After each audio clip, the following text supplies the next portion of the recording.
The event started with a pulling out of myself feeling, like a vacuum drawing me away from my resting place. A space opened up. It was a galactic scene. I felt I was in my body, but I could not see it. Nothing was with me, not even clothes.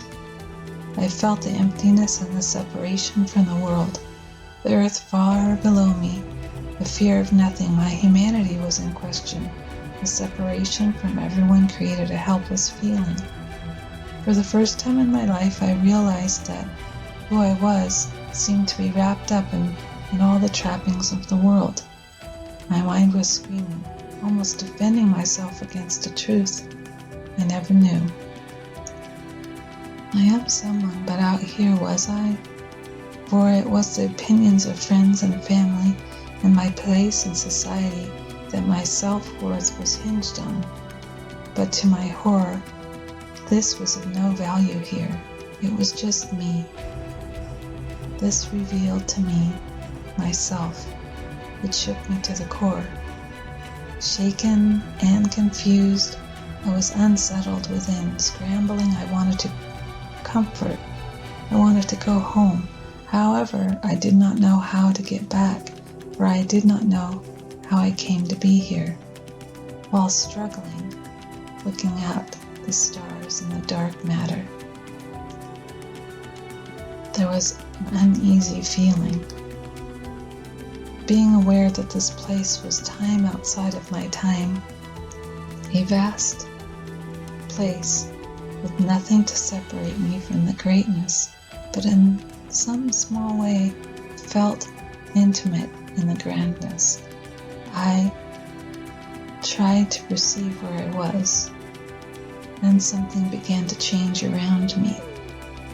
Catching my thoughts to stillness, were coming up from the bottom of my panoramic view, a being, a man in his 30s with caramel-colored skin that seemed to pour forth well-being. His eyes sparkled and it smiled. Curly brownish blonde hair. I could see only the bust of him. He was lovely, so breathtaking. His eyes never met mine, but he was looking my way. I felt as if I was a part of the view, but it seemed to have no interaction with me. Noticing the darkness of the atmosphere had changed from a heavy, cool expanse to a warm light, happy almost applause. Brilliantly, the stars began to smile and laugh with joy. The whole galactic scene gathered its attention on the man of light. He was so handsome, unlike any person I'd ever seen, and it occurred to me that I might recognize this man of light. Something so familiar about this loved being. Light shined from his skin like goodness, emitting pulses of radiance all around him.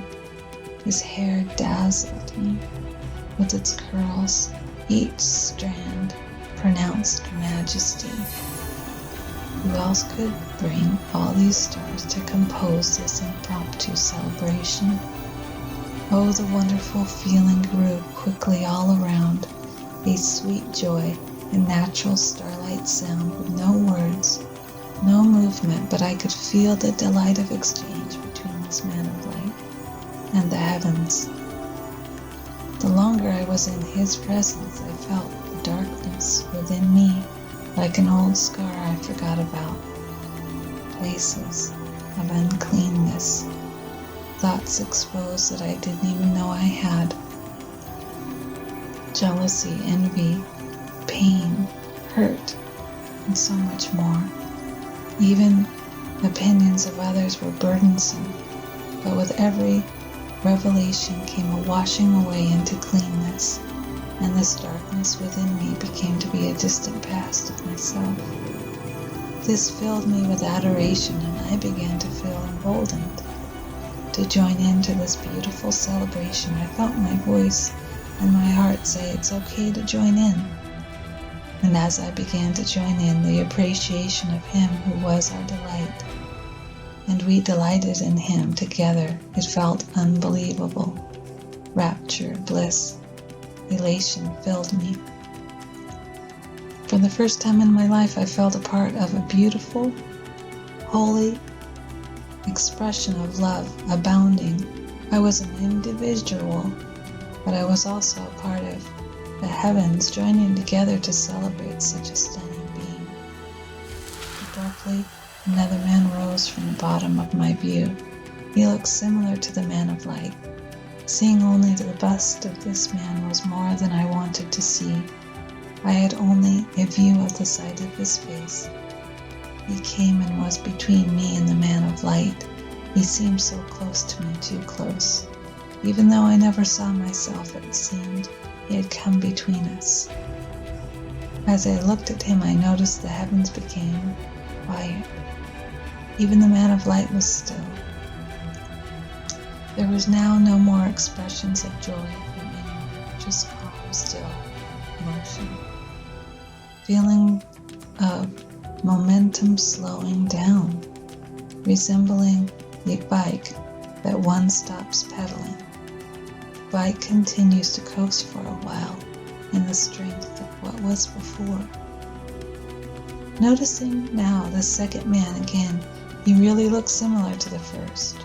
What was perplexing about this man, who looked so much like the man of light, was his skin. Eyes and hair seemed to pull the goodness out of the atmosphere around him. This man of darkness was void of all originality. With like a matte surface, he did not reflect anything but seemed to ooze out hatred. The longer I was around him, the more unsure of myself I felt, and the less I wanted to take a move or make a sound. I wanted to hide, but where? No place to hide. I was so dismayed, his eyes black as voids and pools of tar. In them was filled with hatred that seemed to also have a way of bringing up envy, unworthiness, lack, filth, and all uncleanness. I could sense that any feelings in me like these seemed to be emboldened around him.